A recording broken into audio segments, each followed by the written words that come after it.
Bom dia, meus queridos. Hoje eu quero falar de missões mundiais. Nós estamos em tempos de missões mundiais e nós queremos falar sobre isso exatamente num período muito difícil de sofrimento.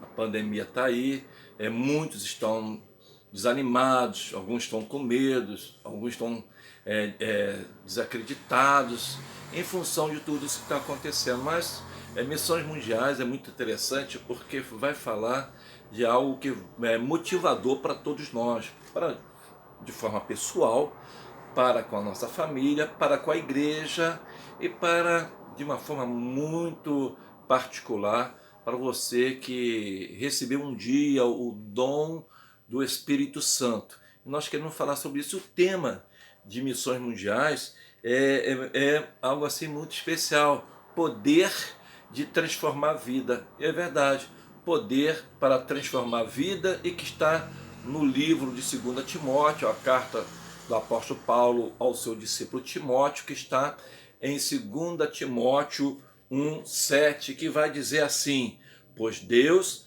não nos deu espírito de covardia, mas de poder, de amor e de equilíbrio.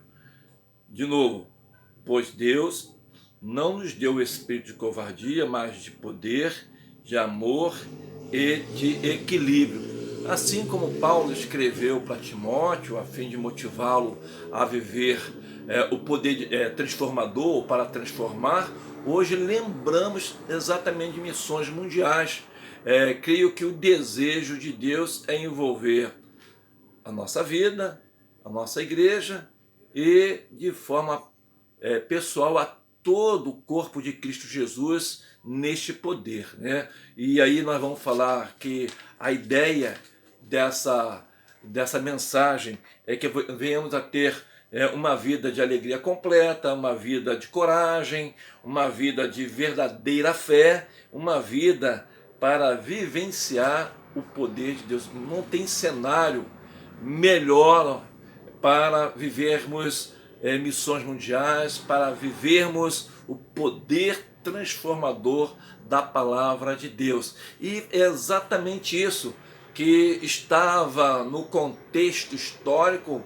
O apóstolo Paulo, ele estava já terminando a sua carreira, era o mês, era no tempo de outono, já chegando o inverno, e ele então decide escrever uma carta para o seu discípulo, né, muito querido Timóteo, e era uma carta para ser lida, na verdade, na igreja de Éfeso. E aí apóstolo Paulo escreve para Timóteo, motivando a ele, instruindo Timóteo para que ele pudesse exercer o seu ministério, o dom que Deus lhe deu para então seguir ali os projetos que o seu mentor, o seu discipulador, né? Então, o apóstolo Paulo escreve para Timóteo no desejo que fosse se juntar a ele, escrita provavelmente no outono, também escrita para fortalecer, olha a palavra, fortalecer e estimular a lealdade de Timóteo para com o seu Senhor Jesus Cristo, em fase do sofrimento que o jovem discípulo iria certamente encarar. Isso aí ele vai falar, vou ler o verso 8, que ele vai falar exatamente isso. Ele vai dizer assim: portanto, não te envergonhes do testemunho do nosso Senhor, nem de mim, que sou prisioneiro seu, antes participa das aflições do Evangelho segundo o poder de Deus. Irmãos, que palavra de encorajamento para mim, para você, para a igreja, para você que está em casa, para você que há muito tempo não se reúne com a igreja, não tem um aconselhamento, perdeu a visão de dar testemunho, de falar de Jesus Cristo, de falar da salvação, de falar do poder da cura, do poder da libertação, nisso. E então Jesus Cristo continua sendo o Senhor.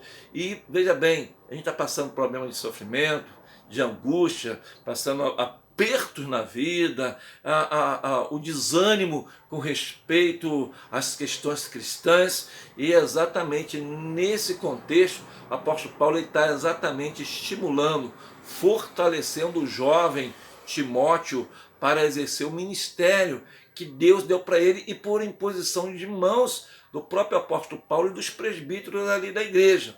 Então, é um tema tão interessante para o nosso tempo, para mim e para você, que precisa de estímulo, de fortalecimento, de coragem e principalmente aquilo que o apóstolo Paulo falou para Timóteo, para lá, mantenha a lealdade que você tem em Cristo Jesus. Então, Paulo então ele exorta o jovem Timóteo a continuar assoprando, olha que coisa bacana, assoprando a chama do dom do ministério que o Espírito Santo havia lhe concedido. Olha, Jesus, que Deus abençoe você, meu irmão, minha irmã, que você assopre a chama do poder transformador do Espírito Santo pelo dom que Deus deu para você.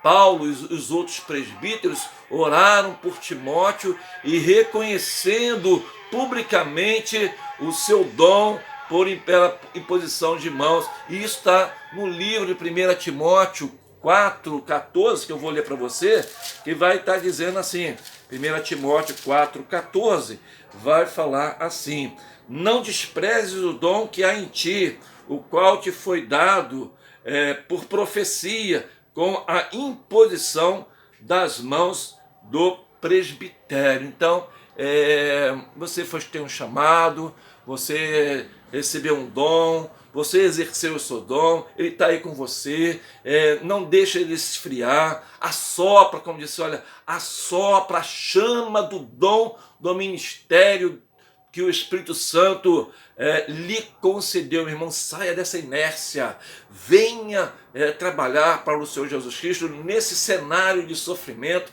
assim naquele cenário difícil em que o imperador era o Nero estava perseguindo, o apóstolo Paulo sabia que os dias dele eram difíceis, era um tempo de estimular a fé e dar lealdade ao chamado de Jesus Cristo. Então isso foi muito importante. Paulo e os outros presbíteros, eles fizeram isso. Eles impuseram as mãos sobre Timóteo. Olha, não esqueça, não se envergonhe, não se desanime, não tenha medo do chamado que Deus lhe deu.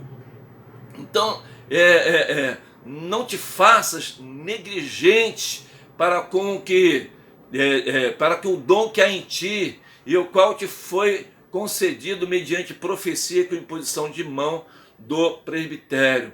Essa mesma experiência, é verdade. O apóstolo Paulo estava lembrando da experiência logo lá no início da igreja, ali quando ele também, junto com outros irmãos, foram separados através da palavra de jejum. E ele, junto com Barnabé, foi encaminhado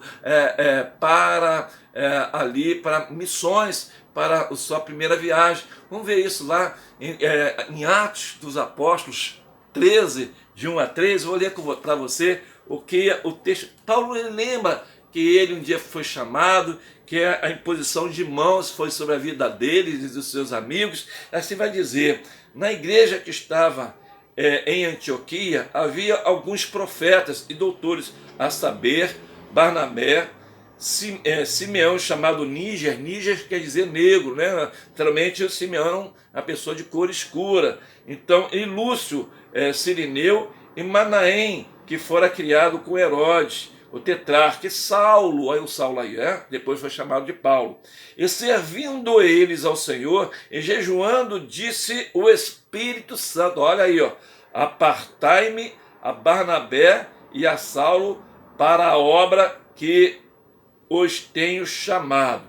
Então, jejuando e orando e pondo sobre ele as mãos, os despediram. Um dia você foi chamado, um dia Deus separou para você através da oração, ali da sua igreja, ali do seu pastor, e aí você uma missão para trabalhar, para executar a tarefa que Deus chamou para você. Assopra.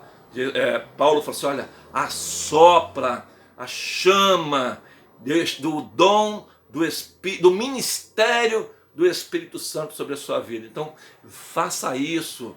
O apóstolo Paulo lembrou do próprio chamado dele e de Barnabé para uma boa obra, para uma boa missão. Ele foi ali para Chipre, e ali depois ele continuou ali o seu ministério de evangelização, que chegou até nós. Então, em tempos difíceis, de sofrimento, Deus está derramando pelo Espírito Santo o seu poder para transformar vidas. É verdade. Então, irmãos, você que está aí abatido, você que está um pastor, um diácono, um líder de jovem, um líder de homem, um líder de mulheres, um líder de criança, irmãos, vamos que essa chama seja soprada sobre o seu ministério, dado pelo poder do Espírito Santo para transformações de vidas. Olha que bacana, missões mundiais, com um tema tão propício para os dias de hoje, para as nossas vidas. O Espírito Santo concedeu a Timóteo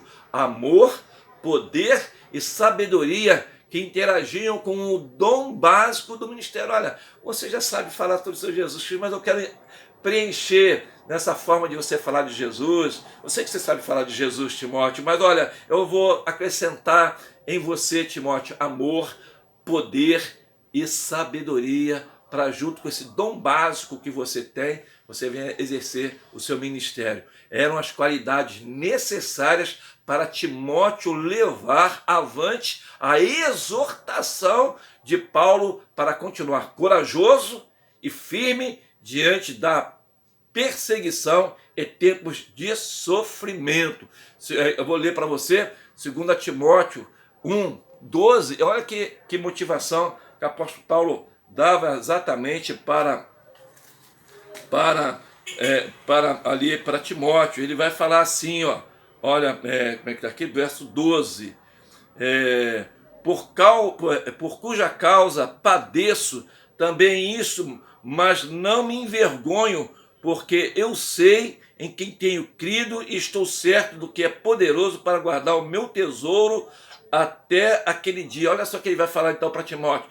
Conserva o modelo das sãs palavras que de mim tens ouvido na fé e no amor que há em Cristo Jesus. Guarda o bom depósito pelo Espírito Santo que habita em nós. Que palavra de estímulo! Olha, em tempos difíceis, em tempo de pandemia, em tempo de recessões, de igrejas fechadas, de ministérios encolhidos, de esquecimento dos dons do Espírito Santo na vida de cada pessoa, eu quero dizer para você que guarda o bom depósito mediante o Espírito Santo que habita em nós, como lá o apóstolo Paulo fala para Timóteo em 2 Timóteo 1,14. Que Deus abençoe você, que o dom, né, transformador de vidas esteja sobre a mim, sobre a sua vida. Que esse poder transformador que o apóstolo Paulo trabalhou na vida de Timóteo, seja sobre a minha vida, sobre os pastores da nossa igreja, sobre os líderes da nossa igreja. Não é tempo de discussão, não é tempo de reclamação, é tempo de unir. E não esqueça de fazer a sua oferta para missões mundiais. Que Deus abençoe você, uma boa semana, um bom mês aí de final de mês de março e um mês de abril abençoado. Que Deus abençoe você, em nome de Jesus, Pastor Brandão.